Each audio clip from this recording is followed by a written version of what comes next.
My plan today was to get the first Mythbusters episode in a year out, but DBD decided to drop the bug fix patch 7.5.2.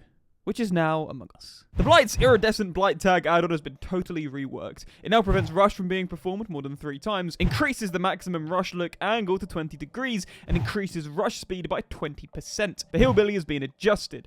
The movement speed decrease when missing a chainsaw hit and on cooldown is now 1.84 meters per second rather than 2.3 meters per second. The initial turn rate adjustment duration is now 1 second rather than 0.75 seconds. I'm not entirely sure what that means, to be honest, so if someone could fill me in on whether this is a buff or a nerf, I would appreciate it. There's now an audio cue when the chainsaw cooldown is over to make it easier to know when you can use it again, and the chainsaw volume has been increased from the survivor's perspective to make it more obvious when it's in use. Greased throttle now decreases recovery time after using the chainsaw by 5% rather than 8%, and Thompson's Mix similarly now decreases recovery time after using the chainsaw by 10% rather than 12%. The perk Champion of Light no longer requires a flashlight to be activated. I believe that this means that it'll now apply hindered to the killer whenever you blind them, but the haste effect you get still only applies when shining a flashlight. From what I'm reading on Reddit, that's the way it was in the PTB, so a little reversal here to make the perk more useful. As always with the bug fix patch, there are shockingly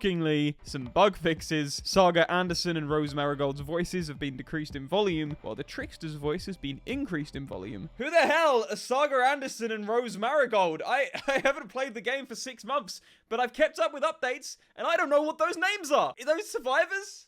Is it killers? Someone? Devon Doggy can no longer access some top parts of Cold Tower.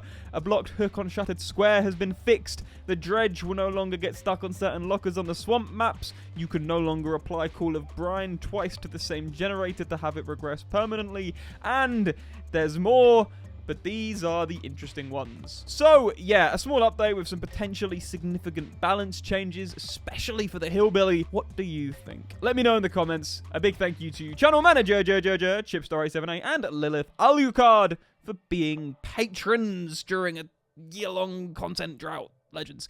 Thank you for watching, and I'll see you in the next one.